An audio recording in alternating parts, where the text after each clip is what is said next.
Saludos estimados estudiantes. La siguiente presentación tiene como objetivo revisar los principales conceptos sobre carga eléctrica, que es el tema que estaremos abordando en la siguiente clase.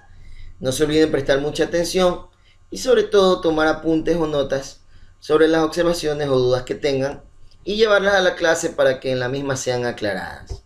Ya saben, pueden reproducir este video cuantas veces quieran, lo cual les va a ayudar en su aprendizaje. ¿Ok? Empecemos. Cargas eléctricas. En la naturaleza, en la época de lluvia, es muy común ver a los relámpagos, los cuales son grandes cantidades de energía que se liberan en las nubes. En nuestra vida diaria, también nosotros hemos experimentado un relámpago. Claro, desde el punto de vista físico. Por ejemplo, al caminar por una alfombra descalzos o en medias y luego tocar un objeto metálico como la perilla de la puerta, esto puede producir una pequeña descarga eléctrica, un pequeño relámpago.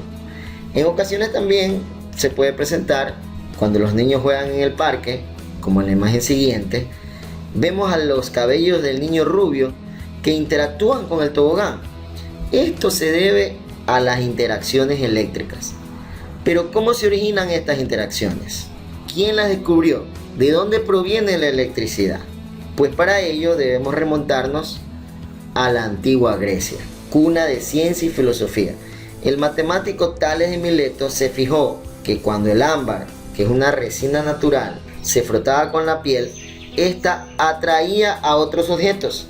En la actualidad sabemos que esto es un efecto de las interacciones eléctricas, y justamente la palabra eléctrico se deriva de la voz griega electrón, que significa ámbar. A partir de ese instante y a través del tiempo, se comenzó a experimentar con otros materiales, a observar sus interacciones, las cuales eran de atracción o de repulsión.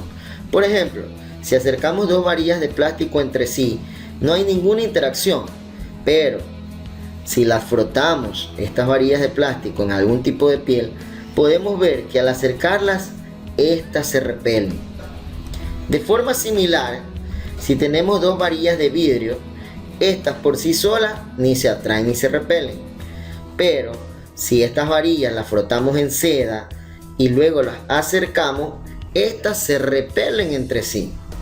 O sea que se alejan entre sí. Ahora, si acercamos una barra de plástico y otra de vidrio que previamente han sido frotadas en piel y en seda, respectivamente, estas se atraen una a la otra, al igual que la piel al plástico y la seda al vidrio. Justamente fue Benjamin Franklin, el personaje que aparece en los billetes de $100, el que empezó a llamar a estos cuerpos que interactúan entre sí como cargas positivas y cargas negativas. En las imágenes anteriores, el plástico y la seda tienen cargas negativas, mientras que el vidrio y la piel poseen cargas positivas. De aquí se establece lo que ahora se conoce como la ley de las cargas, donde dos cargas positivas o dos cargas negativas se repelen entre sí, mientras que una carga positiva y una carga negativa se atraen entre sí. Aquí nos podemos preguntar, ¿y estas cargas positivas y negativas a qué se deben? ¿De dónde provienen? Para ello debemos estudiar la composición de la materia, ya que las cargas eléctricas están intrínsecas en la materia. Para ello debemos recordar la estructura del átomo. El átomo está formado por un núcleo que a su vez está compuesto por neutrones que no poseen carga eléctrica y los protones que son de carga positiva. Alrededor del núcleo orbitan los electrones que son de carga negativa. Entonces, desde la misma composición de la materia, la electricidad, las cargas eléctricas ya están presentes. Pero ¿cómo es que pueden haber estas interacciones de atracción o de repulsión entre distintos cuerpos? De manera general, la materia tiene a sus átomos en un estado neutro, lo que significa que poseen el mismo número de electrones y de protones. En la siguiente imagen vemos a un átomo que tiene 6 electrones y 6 protones, el cual es un claro ejemplo de un átomo neutro. Pero cuando por algún motivo los electrones de los átomos ganan energía, por ejemplo, al frotar dos cuerpos distintos, los electrones que están en las órbitas lejanas al núcleo, donde la fuerza eléctrica es menor, pueden literalmente saltar y formar parte de otros átomos, mientras que los electrones que están en las órbitas más cercanas al núcleo se mantienen en él, ya que la fuerza eléctrica es mayor cerca del núcleo. Esto produce que los átomos se carguen de forma negativa y positiva, y estos estados se los llama ion positivo o ion negativo. El átomo que ha perdido electrones tendrá mayor cantidad de protones y lógicamente quedará cargado positivamente, en tanto que un átomo que ha ganado electrones va a tener mayor cantidad de los mismos y la partícula estará cargada negativamente. En conclusión, la pérdida de electrones genera cargas positivas, en cambio el exceso de electrones produce cargas negativas. Veamos otros ejemplos. Si tenemos dos objetos que han interactuado entre sí, podemos ver que quedan desequilibrados. El primero queda con mayor cantidad de electrones, por lo tanto cargado negativamente, y el segundo en cambio con deficiencia de electrones, por lo tanto queda cargado positivamente. Ahora, la materia luego de interactuar siempre tiende a volver a su estado original, que es el estado neutro.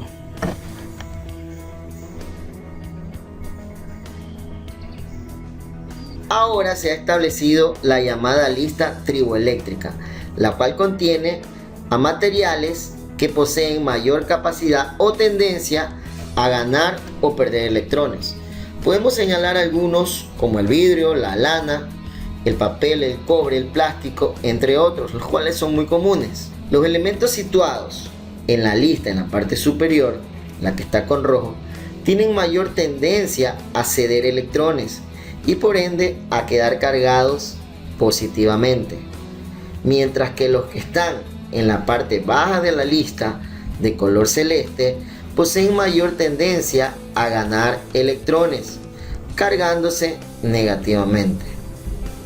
Si tomamos dos materiales de la lista y los frotamos entre sí, el que está en la parte superior de la lista cederá electrones al que está en la parte inferior de la misma.